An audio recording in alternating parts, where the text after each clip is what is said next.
when you first started getting involved in making the movie, what was your, now that you've seen the movie and now we're going to see it again, what were your kind of preconceived notions about what the movie's going to be before you started making it, when we started making it, and now that we're done with it? I was rather surprised, but I really wasn't overwhelmed. But I was happy that something was going to happen, and little did we know that that was going to, explode like it has. All you guys, especially you, from day one, and you listened to me, you worked with me, and we had a tremendous lot of downsides, and many times it was called off, and I can remember pacing in my prison cell and cursing the whole damn project, as a matter of fact. And then the screenwriting episodes, and then being able to find a starring actor, and then it looked like we all had gone to hell in a handbasket. And then one day I called you guys and you said, we got a guy named Johnny Depp. And I said, who the hell's Johnny Depp? And I waited a long time for him to show up. I got pissed off about that.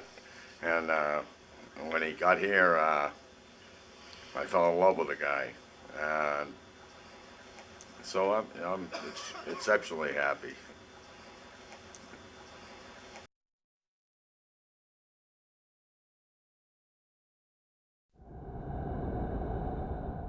When you read Nick's screenplay, do you remember your kind of initial reaction? Nick had great insight into me, and he first told me I want to make a movie about you, not about what other people have said about you, and we started from there, square one, and we spent a lot of time interacting with each other, and he got into my soul, and I don't let too many people in there. You need the key to the Sultan's jewel box there, and I was glad I let him in. When I read it, it broke me up emotionally, because that's what it was about. I mean, my inner self, my inner being, my inner thought, my innermost thoughts, and he put it down on paper. Nick's a talented writer, and a little bit too tall to be a starring man. Thank you, Nick.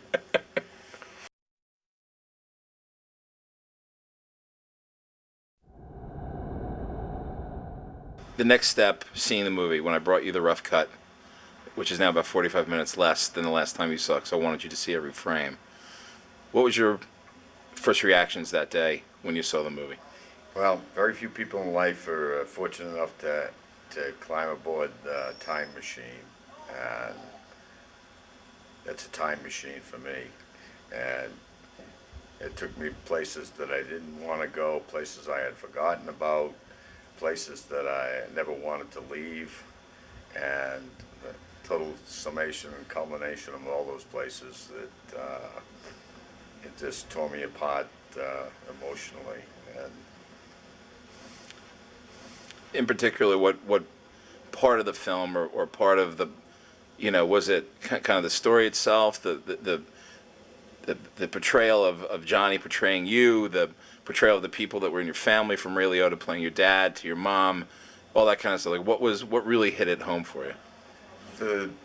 I'd say that my father, the parts that how I interacted with him, and the things the mistakes that I made throughout my life, and my loves, and my madnesses and sadnesses and gladnesses, just were all there. And as I said, I have a time machine, and I'll use it sparingly, and it will always be a precious gift to me.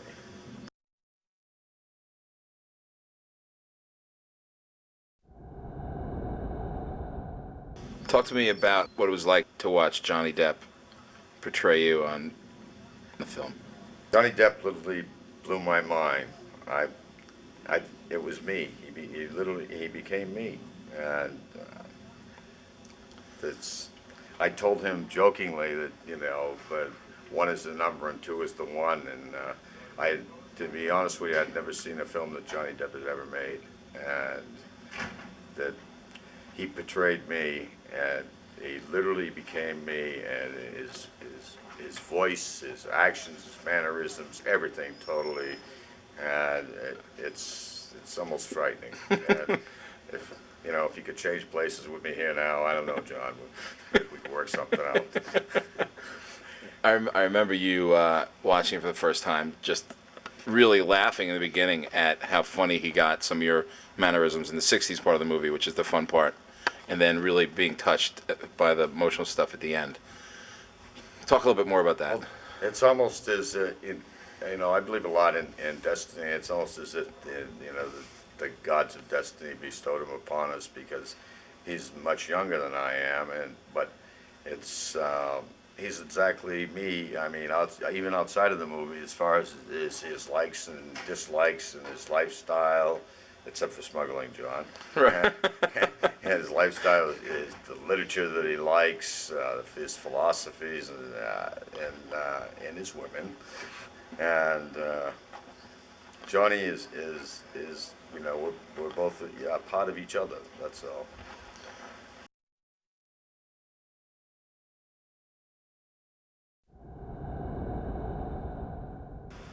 A lot of the people that screen the movie get very upset at the ending.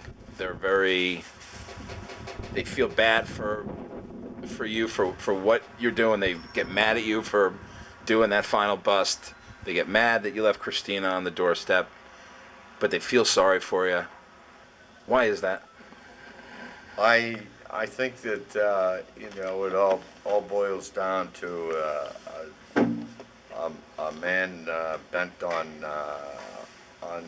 self-destruction, and they probably see some attributes in me, and some traits that they might love, and also that they hate, and it's a hate-love relationship, and they'll always gather around the town square to see the guy in the black hat with the noose around his neck, and it's a hate-love affair.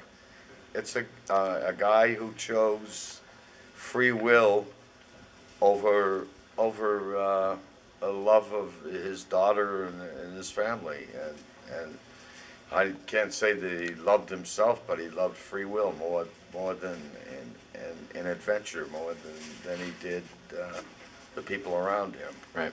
And it's great to go out there and love that guy out there, Butch Cassidy and the Sundance Kid, but it's lonely to be him. Yeah. And I think that's why they walked away like they did.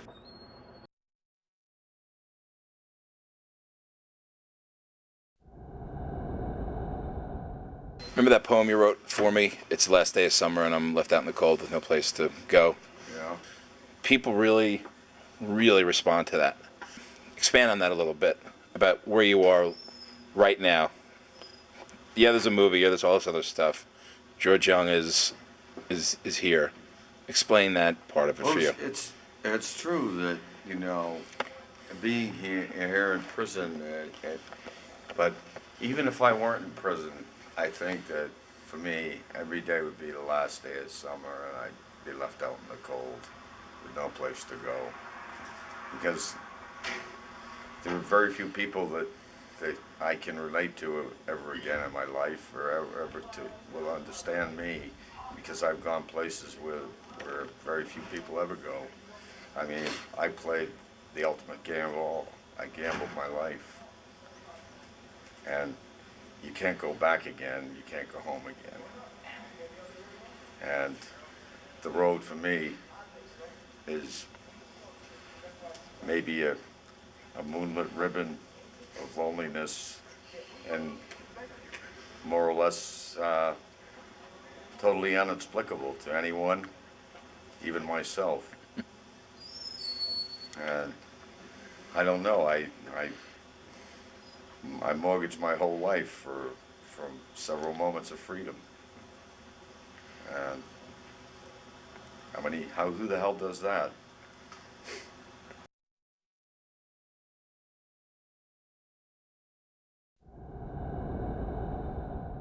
Tell me about the '60s when you moved out, because it's such a great part of the movie, and it looks so much fun when you and Tuna and Frank Shea and bring in you guys smuggling, getting the planes, getting on the Winnebagos, that whole thing. People just love that. Talk about how much fun that was and what was going on and what the '60s were like.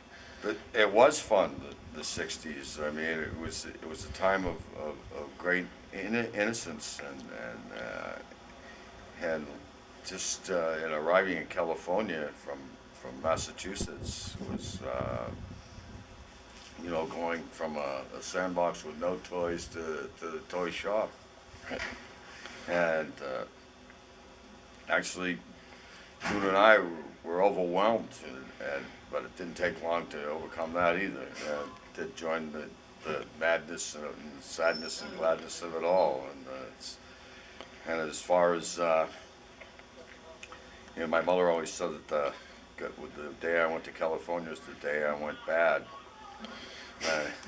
And probably also mad. And very glad. Right. Right. But, I wasn't alone, and I was out there,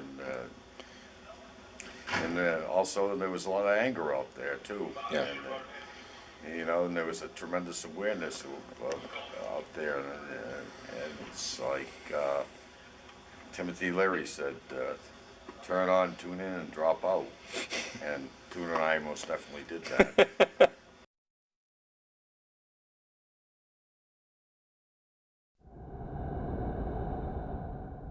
I remember the very first time I met you when you were somewhere else in Rhode Island.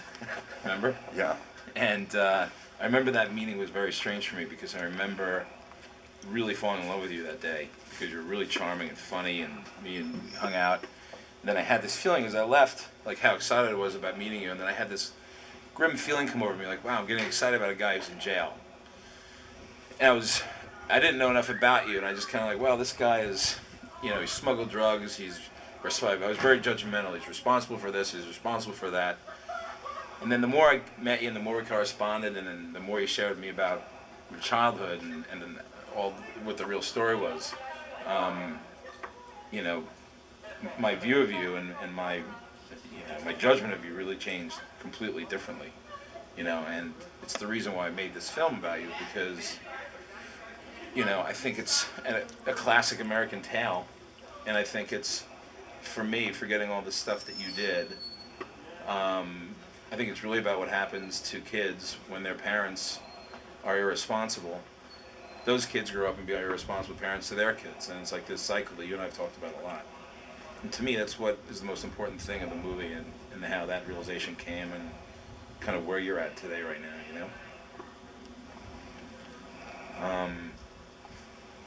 And I think that, I hope that you feel that, we dealt with that whole aspect of your life properly and with dignity.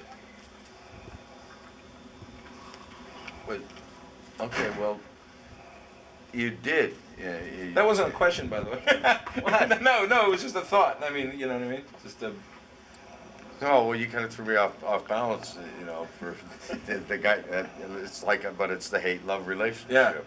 Yeah. Okay, charming George, but also the evil George. Well, we all have those. We all have dark sides to it. Yeah. Mine just seems to be a little more illuminated. Well, also, yeah, but also there's no book about me, so no one knows all my dark secrets. True. Thank God.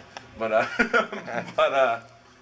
anyway, I just kind of wanted to thank you, to give me the opportunity to make this film, because it's become very personal to me, and it's really changed me a lot, having a little daughter, and being around people that in a lifestyle that could get a little out of control, and it's really affected your life, has affected my life greatly, and I think a lot of people are going to watch this movie going to feel the same way. Well, we don't have a drug problem in this country. We have a problem of parental guidance. That's what it's all about. Yeah. I mean, You can eliminate the drugs tomorrow, and you still are going to have a problem of parental guidance. Right. People concentrate more on the guy who repairs their car than they do with the teacher who teaches their kids. I know.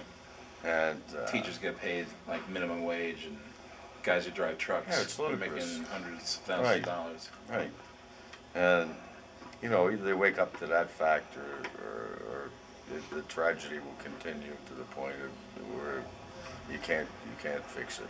Right. But it's it's not that the fact is as I've said before that that Escobar and I had the courage to be bad. It's that people didn't have the courage to be good or to care about their kids, Right. Right. and that's basically what it boils down to. And I think you did portray it in the movie. It's there, and if people can't grasp it, then they don't want to. Yeah.